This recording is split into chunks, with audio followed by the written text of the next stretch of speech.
Alléluia. Alléluia. Bonjour à toutes et à tous. Bonjour, chers amis. Bonjour à toi qui regarde, à toi qui me suis.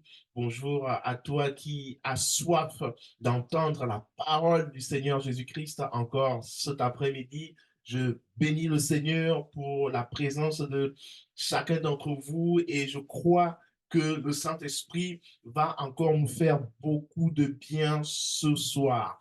Amen. Alors, aujourd'hui, nous venons encore pour un autre temps d'édification au travers duquel nous partageons la parole de Dieu. Je vous dis que cette semaine, le Seigneur a été bon et il nous a donné une parole qui va encore nous encourager. Et cette parole se trouve simplement dans l'évangile de Jésus-Christ. Aujourd'hui, j'aimerais en quelques minutes nous entretenir sur le sujet de la vie éternelle. Aujourd'hui, j'aimerais que l'on parle un tout petit peu de la vie éternelle. C'est un sujet tellement important, tout le monde en parle. Et les croyants, tous les hommes religieux recherchent la vie éternelle.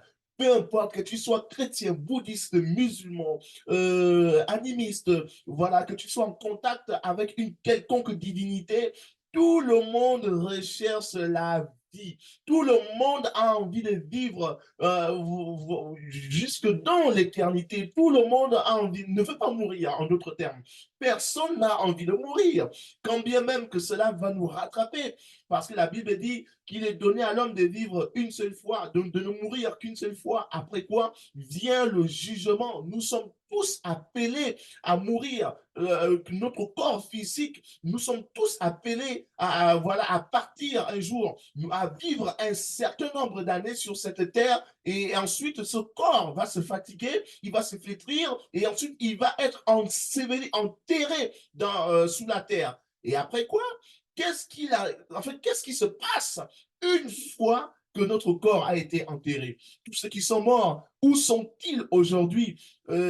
Souvent nous disons s'ils sont en Christ, alors ils sont dans la félicité éternelle et ils sont en train de vivre ce que l'on appelle la vie éternelle. Donc ils ont continué de vivre jusque dans l'éternité. Alors il y a tellement de questions, tellement d'interrogations, tellement de préjugés au sujet de la vie éternelle. Et donc aujourd'hui, en quelques minutes, nous allons essayer d'aborder justement la question de la vie éternelle. Alors, c'est quoi la vie éternelle? Déjà, d'entrée de jeu, j'aimerais nous faire déjà mettre de côté ce que j'appellerais un faux raisonnement. La vie éternelle, il serait pas très juste de croire que la vie éternelle, c'est une vie qui dure dans le temps. Vous voyez?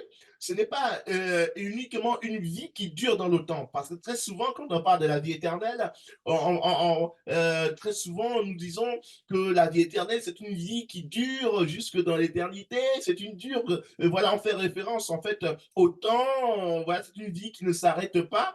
Mais c'est vraiment pas ça la définition correcte de la vie éternelle. Alors, nous allons voir ce que c'est la vie éternelle. Nous allons en parler. Amen. Alors, je vais nous lire certains versets bibliques pour nous parler de la vie éternelle.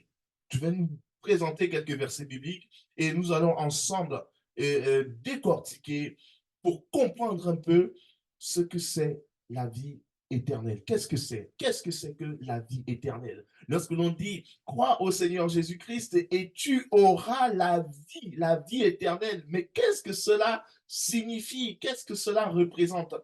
Nous allons voir cela justement aujourd'hui.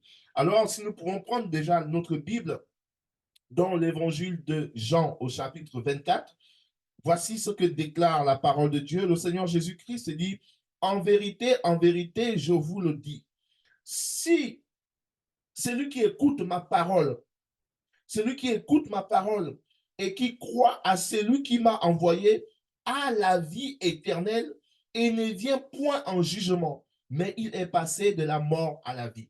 Celui qui écoute ma parole et qui croit à celui qui m'a envoyé il a la vie éternelle. Alors, dans ce passage déjà, avant même de donner la définition de ce que c'est la vie éternelle, nous allons déjà comprendre qu'il y a deux conditions. En fait, quelles sont les conditions nécessaires pour recevoir la vie éternelle, pour avoir la vie éternelle? Quelles sont les conditions requises? Dans ce verset, nous comprenons qu'il y en a deux. Pour avoir la vie éternelle, il y en a deux. Il n'y en a pas trois, il n'y en a pas quatre, il y en a deux.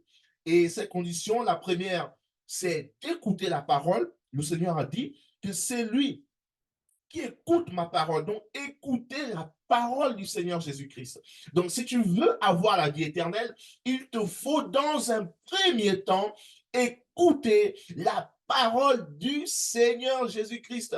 Et quelqu'un dira peut-être aujourd'hui, bah, Jésus-Christ, je ne le vois pas, je ne le connais pas, quand bien même que j'aurais envie d'écouter sa parole. Mais, cher ami, au travers de moi, au travers d'un prédicateur, au travers d'un prédicateur de l'évangile du Seigneur Jésus-Christ, un enseignant de la parole de Dieu, vous êtes en train d'écouter. Lorsque vous écoutez un véritable prédicateur, quelqu'un qui a véritablement été appelé de la part du Seigneur à prêcher l'évangile, alors vous êtes en train d'écouter la parole du Seigneur Jésus-Christ. Parce que cet homme ou cette femme est en train de parler sous l'impulsion du Saint-Esprit, oui, de la part du Seigneur Jésus-Christ.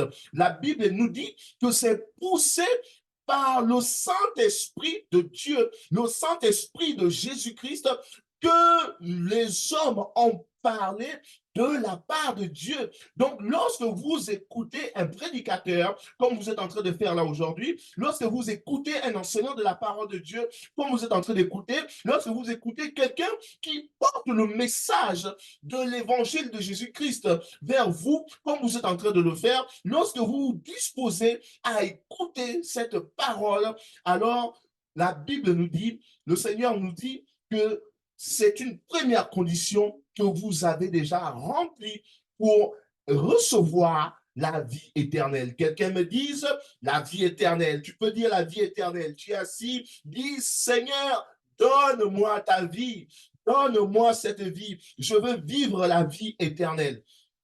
Et donc, nous comprenons que pour recevoir la vie éternelle, il te faut, dans un premier temps, croire à la parole du Seigneur Jésus-Christ au travers de ses serviteurs. Et dans un second temps, dans ce verset de Jean chapitre 5, le verset 24, nous comprenons que non seulement il faut écouter la parole du Seigneur, mais il faut également croire en Dieu qui a envoyé Jésus-Christ. Amen. Donc, il faut dans un premier temps écouter la parole, comme vous êtes en train de le faire là aujourd'hui.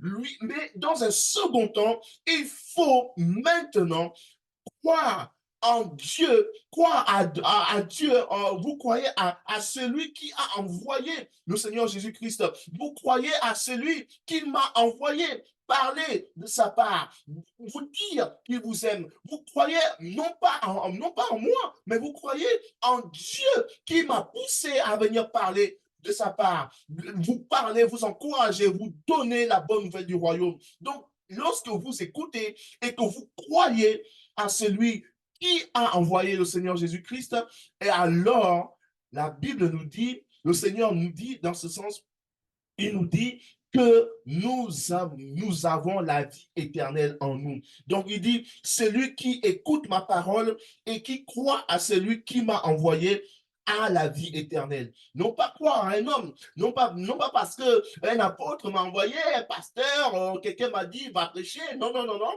Je suis là parce que le Seigneur m'a demandé de venir vous parler. Le Seigneur m'a demandé de venir libérer le message de l'évangile de Jésus-Christ. C'est la raison pour laquelle je suis en train de prêcher. C'est la raison pour laquelle je suis en train de parler de ce que Jésus-Christ a fait pour toi et moi. Et donc, au travers de cette parole que tu es en train d'écouter et que tu es en train de recevoir par la grâce de Dieu, je prie maintenant que tu remplisses la seconde condition qui est de croire à Dieu le Père, à Dieu le Père, à Dieu le Fils et au Saint-Esprit qui m'ont poussé à venir te parler, parce que ce sont eux qui te donnent la vie éternelle. Si tu crois à la parole de Dieu, si tu reçois cette parole et que tu crois à cette parole de tout ton cœur, de tout ton être, alors tu as la vie éternelle. Tu as la vie éternelle. Deux conditions pour recevoir la vie éternelle. Premièrement, écouter la parole du Seigneur Jésus-Christ. Deuxièmement, il faut croire à Dieu le Père qui a envoyé Jésus-Christ. Il faut croire à Jésus-Christ qui nous a envoyé prêcher. Il faut croire au Saint-Esprit qui nous pousse à parler de la part de Dieu pour que tu puisses être sauvé, touché, pour que tu puisses être délivré de l'emprise du péché, de l'emprise du diable au travers du péché, dans le nom puissant de Jésus. Dieu t'aime tellement qu'il ne veut pas que tu passes à côté des choses qu'il a prévues pour toi. Alors, c'est la raison pour laquelle il te demande d'écouter la bonne nouvelle de son royaume. Et non seulement de l'écouter, mais de croire à cette bonne nouvelle. Crois à cette parole et tu seras sauvé. Toi et toute ta famille, toi et tous tes proches, nous sommes tous appelés à quitter cette terre un jour. Mais où irons-nous? Qu'adviendrons-nous lorsque nous serons partis de cette terre? Telle est la question que chaque être humain devrait se poser. Chaque être humain devrait se poser parce qu'il y a une vie. Il y a une vie après la mort. Alors nous allons parler de la vie éternelle. Qu'est-ce que c'est que la vie éternelle? Pour donner une définition de la vie éternelle, je voudrais en 3 étapes nous faire la distinction entre 3 formes de vie. Donc, pourquoi est-ce que je fais cette distinction? Parce que j'aimerais faire ressortir l'importance ou encore l'importance de la définition de la vie éternelle. Donc, j'aimerais faire ressortir en fait la compréhension de la vie éternelle. J'aimerais que, au travers de cette prédication, au travers de cet enseignement, que tu puisses recevoir vraiment la signification de la vie éternelle et que cela te permette d'avoir une relation avec Dieu, que cela te permette d'avoir une communion, une profonde intimité avec le Père et que l'on ne prenne plus la vie éternelle de manière anodine, de manière banale, parce que c'est quelque chose de très, très déterminant dans la vie d'un enfant de Dieu. Quelqu'un me dise Amen. Alors, la vie éternelle. Je vais parler de 3 formes de vie. Dans un premier temps, je vais lire un passage biblique qui se trouve dans l'évangile de Luc. L'évangile de Luc au chapitre 8. Et nous allons lire le verset 14. L'évangile de Luc, chapitre 8, nous allons lire le verset 14. La Bible dit ceci, dans l'évangile de Luc, au verset 14. Ce qui est tombé, alors pour nous remettre un peu dans le contexte, c'est la parabole du semeur. Mais je prends une partie pour faire ressortir un type de vie que j'aimerais nous présenter. Alors, dans l'évangile de Luc, au chapitre 8, au verset 14, ce qui est tombé parmi les épines, ce sont ceux qui, ayant entendu la parole, s'en vont et la laissent étouffer par les soucis, les richesses, les plaisirs de la vie, et ils ne portent point de fruits qui viennent à maturité. Donc, les richesses et les plaisirs de la vie, les richesses et les plaisirs de la vie. Donc, le terme qui est utilisé étymologiquement ici, de manière littérale, c'est le terme bios. Donc, la vie dont Jésus-Christ parle ici, c'est pas une vie spirituelle, c'est une vie que toi et moi nous vivons. Aujourd'hui, je suis en vie, vous me voyez, je vous vois au travers de la caméra. Voilà, vous vivez, vous mangez, vous avez des activités, vous allez au travail, vous faites des choses, vous existez. Et donc, cette forme de vie dont on parle ici, c'est la vie bios, c'est la vie biologique de l'homme. Jésus-Christ est en train de faire référence ici à la vie biologique de l'homme. Donc la vie bios, bah, c'est la vie du corps, simplement. La vie du corps, les plaisirs, les désirs pour satisfaire les besoins corporels. Ça, c'est la vie biologique. Donc, il parle ici de la vie biologique. Et donc, dans la Bible, il y a, quand Jésus-Christ parle de cette vie ici, dans cette parabole du semeur, il n'est pas en train de parler de la vie éternelle, il est en train de parler d'un type de vie que l'on appelle la vie biologique, donc la vie du corps que vous et moi nous vivons aujourd'hui, et voilà, qui nous permet d'interagir les uns envers les autres avec ce monde. Enfin, donc il y a ce type de vie qui a besoin que l'on mange pour nourrir notre corps, qui a besoin que l'on se lave, qui a besoin, qui a un certain nombre de besoins qui sont appelés à être satisfaits, donc qui ont besoin d'être satisfaits. Donc cette vie biologique, Jésus-Christ dit ici que cette vie, elle a besoin d'être satisfaite par des plaisirs, par des richesses. Voilà, cette vie, c'est une vie que toi et moi, nous avons envie parfois de satisfaire.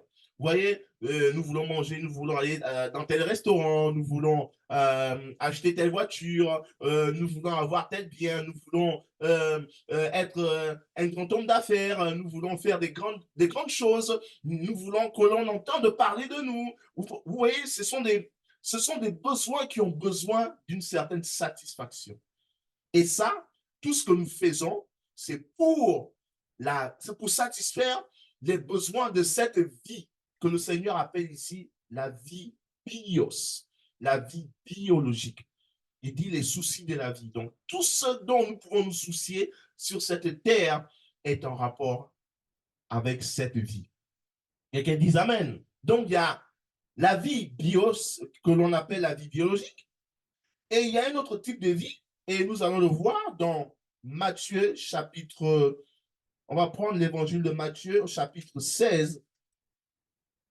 L'évangile de Matthieu au chapitre 16 et nous allons lire le verset à partir du verset 24. Matthieu chapitre 16 et nous allons lire le verset 24. À partir du verset 24, Matthieu chapitre 16, à partir du verset 24.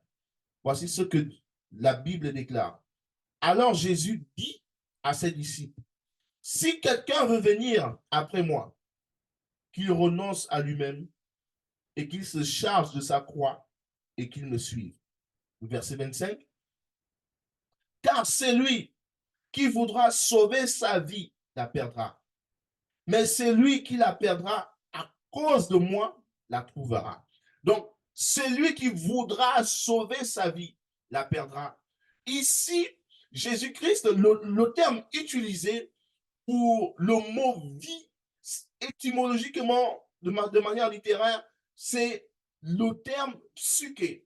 Psyché. Donc, c'est de là que viennent le psychisme, voilà, toutes ces expressions psychiques, psychisme, psychologie et autres. Donc, c'est le mot ici, quand on parle de la vie que le Seigneur nous demande de perdre ici, c'est pas la vie de notre corps. Le Seigneur n'est pas en train de nous dire, OK, Maxime prend une corde et va te pendre ou encore va te suicider. Non, c'est pas ce que le Seigneur Jésus-Christ est en train de dire ici. Le Seigneur n'était pas en train de dire à ses disciples, si vous ne vous égorgez pas, si vous ne vous poignardez pas, alors vous n'êtes pas digne de me suivre. Non, le Seigneur était en train de parler d'une vie psychologique, d'une vie qui fait référence ici à notre intellect, à notre volonté, qui fait référence aux sentiments que l'on peut avoir, aux désirs émotionnels que l'on peut avoir.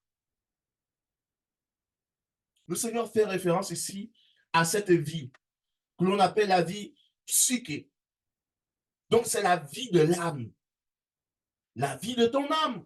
Ton âme, c'est le siège de ton intelligence, de tes émotions, c'est le siège de ta volonté.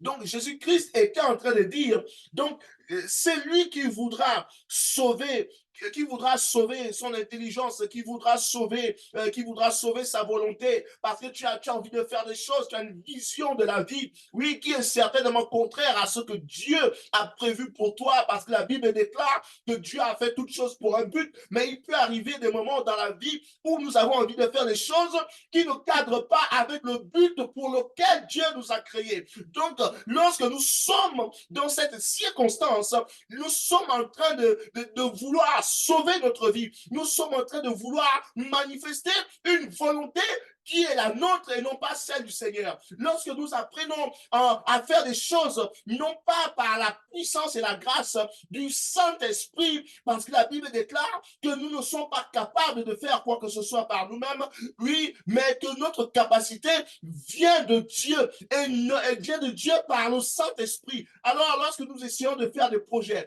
par notre propre intelligence, parce que nous avons été dans une école d'ingénieurs, parce que nous avons fait une formation, parce que nous avons une compétence, parce que nous savons parler, alors nous voulons entreprendre des choses pour devenir un grand homme influent. Nous voulons faire des choses, nous mettons en place des projets, nous mettons en place des planifications. Lorsque nous sommes en train d'agir de la sorte, alors que Dieu a prévu de nous conduire autrement par le Saint-Esprit, nous sommes en train de dire au Seigneur, je veux sauver ma vie parce que je mets en exercice mon intelligence naturelle, je mets en exercice ma volonté, je mets en exercice, oui, mes émotions. Par exemple, quelqu'un qui est en train d'haïr son frère, son prochain, qui a du mal à pardonner. Oui, tu es en train de vivre, de manifester ta vie. Tu es en train de manifester tes émotions et non pas les émotions du Saint-Esprit, le manque du pardon, la colère, l'amertume, la frustration, la tristesse qui ne vient pas de Dieu, mais toutes ces choses sont dans ton cœur. Et alors, le Seigneur dit que celui qui suit sa propre volonté et non pas la mienne, celui-là perdra sa vie. Celui-là perdra sa vie. En d'autres termes, si tu décides de perdre ta vie, non pas la vie biologique, non pas la vie du corps, du manger, du boire, mais si tu décides de mettre de côté ton intelligence, tu décides de mettre de côté tes émotions, tu décides de mettre de côté ta propre volonté et que tu dises, Seigneur Jésus-Christ, maintenant que j'ai mis tout cela de côté, toutes ces choses qui étaient pour moi comme du gain, mais je les regarde maintenant comme de la boue. Toutes ces choses que j'aimais, les voitures, les maisons, les entreprises, de l'argent, les affaires que parfois Dieu ne t'a pas appelé à faire, mais tu t'es lancé là-dedans et aujourd'hui, tu te retrouves coincé. Je suis en train de prophétiser pour quelqu'un, tu te retrouves coincé et le Seigneur aimerait simplement te retirer de là, mais pour que le Seigneur te retire de là, il a besoin que tu renonces à ces choses, que tu renonces à cette volonté de faire des affaires, oui, que le Seigneur ne t'a pas appelé à faire. Voilà pourquoi, cher ami, alors que tu écoutes cette vidéo et que tu écoutes la parole de Dieu, le Seigneur te demande de te repentir. Le Seigneur te demande de te repentir et de revenir à tes premières œuvres, les œuvres de l'amour de Christ. Quand tu avais donné ta vie au Seigneur, le Seigneur il voulait te prendre pour faire de toi quelqu'un qui va porter son message aux nations, dans ta famille. Oui, quelqu'un qui va porter son message, mais tu t'en es détourné pour suivre ta propre volonté, pour suivre les choses qui te plaisent, pour suivre des choses qui te satisfassent, des choses qui te font plaisir. Tu as décidé de tourner le dos à la volonté du Seigneur. Ça, c'est la vie psychique. La vie psychique, c'est la vie de l'âme. L'âme, c'est le siège de notre intellect, notre intelligence, nos émotions, notre volonté. Et donc, il dit que celui qui voudra sauver cette vie, celui qui voudra sauver cette vie, au verset 25, la perdra. Mais celui qui acceptera à cause de moi, à cause de Jésus-Christ, il trouvera la véritable vie. Celui qui acceptera de mettre de côté son intelligence, son intellect, sa volonté de faire des choses, ses émotions qui ne sont pas les émotions du Saint-Esprit, celui qui va accepter de mettre de côté sa personnalité et de dire, Seigneur, j'ai tout mis de côté, maintenant, je suis à toi. Fais de moi ce que tu veux. Et le Seigneur dit une bonne nouvelle. Pour une telle personne, elle retrouvera la vie. Et donc, en d'autres termes, nous commençons à vivre dès lors que nous décidons de renoncer à notre propre volonté. Parce que lorsque nous décidons de renoncer à cette vie de l'âme qui est la nôtre, le Seigneur nous donne une vie de l'âme qui est la sienne. Alléluia. Il nous donne son intelligence spirituelle afin de pouvoir comprendre ce qu'elle est sa volonté. Il nous donne ses émotions afin de pouvoir aimer notre prochain. Car il a dit, voici le commandement que je vous laisse. Aimez-vous les uns les autres. Aimez-vous les uns les autres comme je vous ai aimé. Donc, lorsque je décide de recevoir la vie de l'âme du Saint-Esprit, Dieu me donne sa volonté. Alors, cela me permet d'embrayer sur la troisième ou encore la troisième forme de vie dont la Bible nous parle ici. D'embrayer sur, en d'autres termes, le type de vie dont j'aimerais nous parler et j'aimerais maintenant que tu sois concentré parce que c'est le but de mon message ce soir. J'aimerais parler maintenant de la vie éternelle. Je nous ai parlé de la vie corporelle, la vie biologique. Je nous ai parlé de la vie émotionnelle, de la vie de l'âme. Maintenant, je vais nous parler de la vie éternelle. Quand Jésus-Christ dit dans l'évangile de Jean au chapitre 16, la Bible dit, car Dieu a tant aimé le monde. Car Dieu a tant aimé le monde qu'il a donné son Fils, afin que quiconque croit en lui ne périsse point, mais ait la vie éternelle. Donc, le terme utilisé ici pour désigner la vie éternelle, en grec, c'est le terme Zoé. Donc, pour ceux qui sont un peu dans certaines dynamiques religieuses, dans certaines églises, on est très couramment, on aime bien dire, voilà, j'ai la vie Zoé en moi, voilà, j'ai la vie de Dieu, et de par là, on dit la vie Zoé, elle est en moi. Donc, Zoé, c'est l'expression qui est utilisée dans le Nouveau Testament pour parler de la vie éternelle.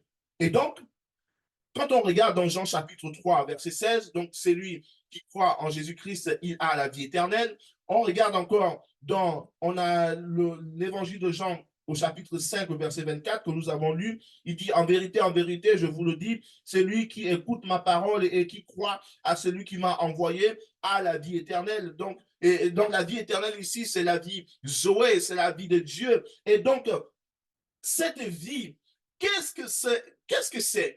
Qu'est-ce que cela représente, cette vie? Chers amis, retenez ceci. La vie éternelle, par définition, et j'aimerais vraiment attirer votre attention, la vie éternelle, par définition, c'est la vie, non pas du corps, non pas de l'âme, mais c'est la vie de Dieu en nous. Amen. Dieu est esprit et il faut que ceux qui l'adorent en esprit et en vérité. Donc, la vie éternelle, c'est la vie de Dieu qui nous est donnée lorsque nous sommes en Jésus-Christ, lorsque nous venons en Jésus-Christ, lorsque nous donnons notre vie à Jésus-Christ, lorsque nous disons Seigneur Jésus-Christ, j'accepte aujourd'hui que tu viennes vivre en moi. J'accepte aujourd'hui de te suivre. Oui, j'accepte aujourd'hui, oui, je t'accepte comme mon Seigneur et mon Sauveur. Lorsque tu fais une telle déclaration et que dans ton cœur, tu acceptes le Seigneur de tout ton être, de toutes tes forces et que tu décides de le suivre tel ton maître, tel ton Seigneur, tel ton Sauveur, et alors il y a quelque chose qui se passe, c'est que Dieu te donne sa vie. Il te donne sa vie. Voilà pourquoi il te donne ton esprit, son esprit, le Saint-Esprit. C'est lui la vie de Dieu en nous. C'est lui qui est Dieu en nous. Amen. Donc la vie éternelle, c'est la vie de Dieu. C'est la vie de Dieu. C'est la vie que Dieu nous appelle à vivre sur cette terre à partir du moment où nous donnons notre vie, nous acceptons Jésus-Christ comme notre Seigneur et notre Sauveur. À partir de ce moment, nous commençons à vivre la vie éternelle. À partir de ce moment, nous commençons à vivre la vie éternelle qui est la vie, la qualité de vie que le Seigneur veut que l'on vive sur cette terre jusque dans l'éternité. Waouh! Ça, c'est une bonne nouvelle. Donc, la vie éternelle, c'est une qualité, c'est la vie de Dieu. La vie de Dieu, c'est la puissance de Dieu, c'est la gloire de Dieu, c'est la puissance de Dieu, c'est l'énergie de Dieu. La vie éternelle, c'est quoi? La vie éternelle, c'est non seulement c'est la santé de Dieu. La vie éternelle, c'est la nature de Dieu en toi. La vie éternelle, c'est la bonté, l'amour de Dieu en toi. La vie éternelle, c'est la miséricorde de Dieu en toi. La vie éternelle, c'est la puissance de Dieu en toi. La vie éternelle, c'est l'autorité de Dieu en toi. Voilà pourquoi le Seigneur a dit, voilà, je vous ai donné le pouvoir et l'autorité de marcher sur les serpents et les scorpions, ainsi que sur toute la puissance de l'ennemi, et rien ne pourra vous détruire. Rien ne pourra vous détruire. Dieu nous a donné sa puissance, son autorité, peu importe peu importe qui tu es, peu importe les défauts que tu as fait, mais il y a une bonne nouvelle pour toi ce soir. Il y a une bonne nouvelle pour toi ce soir. Jésus-Christ veut te donner sa vie. Il veut te donner sa vie. Il veut te donner la vie éternelle qui va te permettre de dominer les œuvres du diable, qui va te permettre de dominer cette maladie qui te retient en captivité depuis plusieurs années. Le Jésus-Christ veut faire de toi une étoile brillante pour cette génération, sur cette terre. Il veut se manifester au travers de ta vie. Il veut se manifester au travers de ta vie. Parce qu'il a dit, je veux que le Père se glorifie au travers de nous, au travers de toi. Le Seigneur aimera se glorifier. La vie éternelle, c'est la vie de Dieu. C'est la nature de Dieu. C'est la puissance de Dieu. C'est l'autorité de Dieu. La vie éternelle. La vie éternelle. C'est la vitalité de Dieu. C'est la vitalité de Dieu. C'est la puissance de Dieu. Tu n'as pas besoin de devenir, d'aller auprès d'autres divinités pour avoir une puissance. Parce qu'en Jésus-Christ, nous sommes devenus plus puissants que toutes sortes de divinités qui puissent exister dans ce monde. Voilà pourquoi la Bible dit que le Père a fait de Christ le chef suprême de l'Église, le chef suprême de toutes choses. Voilà pourquoi il a mis toutes choses sous ses pieds. Le Seigneur, Dieu le Père, a mis toutes choses sous les pieds du Seigneur. Donc nous avons la domination sur toutes choses en Jésus-Christ. Nous avons la domination sur toutes choses en Jésus-Christ. Nous pouvons dominer maintenant sur toutes les œuvres du diable. Oui, la maladie qui est venue, le cancer qui est là. Je te dis aujourd'hui que tu peux recevoir ta guérison, tu peux recevoir ta libération de ce cancer qui aujourd'hui est en train de te conduire dans la fosse de la tombe. Aujourd'hui, tu peux recevoir maintenant ta guérison dans le nom puissant de Jésus, par la puissance de la vie éternelle, que tu reçois maintenant, C'est vrai que tu es chrétienne depuis plusieurs années et parfois tu te poses des questions. Père, où es-tu? Seigneur, est-ce que tu existes vraiment? Regarde tout ce qui m'arrive. Le Seigneur te dit maintenant, à l'instant même, de recevoir cette vie. Parce que tu as vécu plusieurs années, tu ne croyais même pas à la puissance de Dieu qui est en toi, par le Saint-Esprit.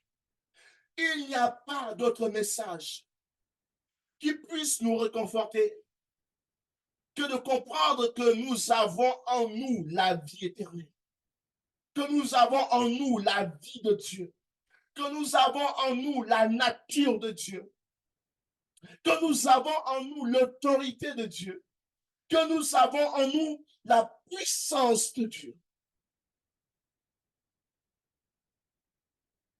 La vie éternelle. Jésus-Christ pouvait dire dans l'évangile de Jean, au chapitre 10, je vais nous le lire, c'est un passage que nous connaissons très bien, mais j'aimerais nous le lire. L'évangile de Jean au chapitre 10. L'évangile de Jean au chapitre 10 au verset 10. Pour nous parler encore de la vie éternelle, pour nous montrer quelle est cette vie que le Seigneur nous donne. Jean chapitre 10, le verset 10, la Bible déclare ceci. Le voleur ne vient que pour dérober, égorger et détruire. Moi, dit le Seigneur, je suis venu afin que les brebis aient la vie et qu'elle l'ait en abondance. Je suis venu afin que les brebis, c'est-à-dire toi et moi qui avons cru en Jésus-Christ, je suis venu afin que les brebis aient la vie et qu'elle l'ait en abondance. Donc la vie éternelle qui est la vie de Dieu, c'est une vie abondante. Oui, quand on parle de l'abondance ici, certainement la première des choses que tu vois, c'est des mallettes d'argent, c'est de l'argent, des richesses, la prospérité. Toutes ces choses vont avec le package de la vie éternelle parce que Dieu, lorsque nous sommes en lui, il nous rend prospères selon sa volonté. Oui, le monde pourrait définir la prospérité en regardant les biens, les possessions et autres, mais pour Dieu, cela ne représente aucune prospérité. Vous vous souviendrez de l'histoire de ce jeune homme riche à qui le Seigneur avait demandé de tout abandonner. Mais la Bible dit que ce jeune homme, il était tout triste parce qu'il avait beaucoup de biens. Et donc, en d'autres termes, il n'avait pas reçu le salut, il n'a pas été sauvé à cause de ses biens. Mais aujourd'hui, on ne sait pas trop où est-ce qu'il est maintenant, mais parce que certainement, dans le tourment des souffrances, il se retrouve certainement en enfer parce qu'il n'a pas reçu le salut. Aujourd'hui, il doit certainement regretter, oui, de n'avoir pas abandonné tous ses biens pour les mettre au service du Seigneur Jésus-Christ. Donc, il n'a pas eu la vie. Le Seigneur a de l'abondance pour nous. La vie éternelle, c'est une vie abondante. Une vie abondante de paix. Une vie abondante de joie. Une vie prospère.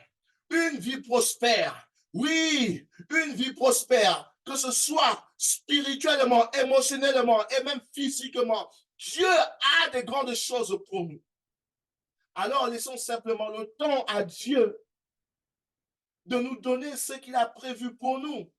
Parce que la Bible dit que nous avons été créés en Jésus-Christ pour des bonnes œuvres que Dieu a préparées d'avance pour nous afin que nous puissions les pratiquer. Donc, toi et moi qui sommes en Christ aujourd'hui, nous pouvons rester tranquilles dans la foi et dans l'assurance que Dieu a des bonnes choses pour nous.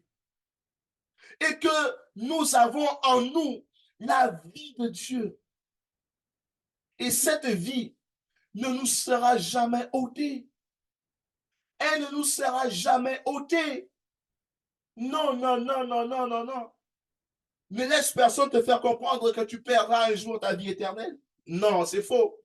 On ne perd pas cette vie parce qu'on ne l'a pas trouvée. On nous l'a donnée. Qui nous l'a donnée? C'est Jésus-Christ qui nous l'a donnée. Alors tu ne perdras pas cette vie si tu reçois Jésus-Christ comme ton Seigneur et ton Sauveur. L'Esprit de Dieu viendra en toi et sur toi pour manifester la nature divine au travers de ta vie. La puissance de la vie éternelle. La puissance de la vie éternelle. La puissance de la vie éternelle. Je terminerai avec ce verset.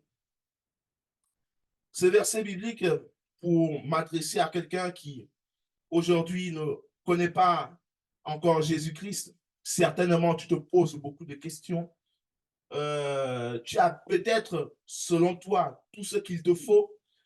Parce qu'il y a un gros mensonge qui nous a fait croire que tous ceux qui donnent, qui viennent, qui croient en Jésus-Christ, ce sont des pauvres, ce sont ceux qui ont besoin, voilà, qui souffrent sur cette terre, qui n'ont pas certains biens matériels, qui certainement voilà, sont pauvres et qui leur manquent des choses, ou qui vivent dans la misère. Mais non, c'est faux, c'est faux, c'est faux, c'est faux. Tu peux avoir tout ce que tu as aujourd'hui, mais si tu meurs là maintenant, demain, où iras-tu? Tu n'iras pas dans ta tombe avec tes biens, tes comptes bancaires, tes entreprises, tes maisons. C'est vrai que tes enfants pourront en bénéficier, ta famille pourrait en bénéficier, mais la vérité, c'est que c'est une parole dans la Bible qui nous le dit, c'est que tous les efforts que nous faisons aujourd'hui, les biens que nous avons, nous sommes en train de le faire pour d'autres générations. Ça veut dire que nous travaillons pour que les autres puissent en bénéficier du fruit de notre travail. C'est la loi de la nature. Mais ne voudrais-tu pas croire que tu peux vivre une vie meilleure que celle que tu es en train de vivre aujourd'hui? Tu as certainement ce qu'il te faut, le nécessaire, mais tu peux avoir encore mieux la vie de Jésus-Christ. Ce n'est pas une religion. Ce n'est pas le christianisme. C'est un terme qui est arrivé un peu plus tard, mais à l'époque de Jésus, le christianisme n'existait pas. Donc, le Seigneur est venu pour sauver ceux qui étaient perdus. Il est venu sauver ceux qui étaient perdus. Il est venu pour toi, pour moi. Tu peux encore le laisser entrer dans ta vie. Il n'est pas trop tard. Vaut mieux pour toi de le faire maintenant plutôt que de te retrouver un jour alors que tu auras déjà quitté cette terre et de te dire, Seigneur, j'aurais dû t'accepter comme mon Seigneur et mon Sauveur. Mais il te sera trop tard parce que Dieu te donne aujourd'hui une possibilité de le faire. Il y a une histoire dans la Bible, c'est l'homme riche, c'est l'histoire de l'homme riche avec Lazare. J'essaie un peu de paraphraser, c'est l'histoire d'un homme qui était riche et qui vivait dans l'opulence lorsqu'il était sur cette terre, mais il ne faisait pas du bien aux pauvres. Donc, il se contentait de ses biens, de vivre dans l'opulence, mais à côté de cela, il y avait un pauvre nommé Lazare qui souffrait, était malade, il avait des ulcères, il était vraiment pauvre, misérable, mais qui désirait manger même des miettes qui tombaient de la table de ce riche. Mais donc, ça voudrait dire que ce riche ne lui donnait même pas des miettes qui tombaient de sa table. Donc, il méprisait le pauvre Lazare. Et donc, lorsque ce riche est mort, Lazare déjà est mort, Lazare a été enlevé par des anges dans la félicité et il est rentré au paradis. Et on parle ici du sein d'Abraham, donc il est rentré dans la félicité éternelle. Et donc, quand le riche est mort à son tour, la Bible dit qu'il a été enseveli. Donc, il n'a même pas été enlevé par des anges. Il a été enseveli dans un endroit, dans un lieu de tourment, où il y a des pleurs et des grincements de dents, où il y a des souffrances atroce, énorme, pour toute l'éternité. Et donc cet homme, étant dans ce lieu de tourment, voulait en sortir. Il avait soif. Et il dit, il voit Abraham et le pauvre Lazare, cet homme, il dit, envoie Lazare pour qu'il trempe le bout de son doigt dans l'eau et pour qu'il mette cette goutte d'eau sur ma langue pour me rafraîchir. Mais ce n'était pas possible parce qu'il était de l'autre côté. Il était en enfer. Il était dans ce lieu de souffrance, de tourment. Pourtant, il était riche. Pourtant, il a eu de grands biens. Pourtant, c'était certainement un homme d'affaires très connu, réputé, très influent sur cette terre. Mais il se retrouvait dans une situation où il n'avait plus la possibilité d'accepter le Seigneur comme son Seigneur et son Sauveur. Et alors, il a commencé à implorer Abraham pour que Abraham envoie,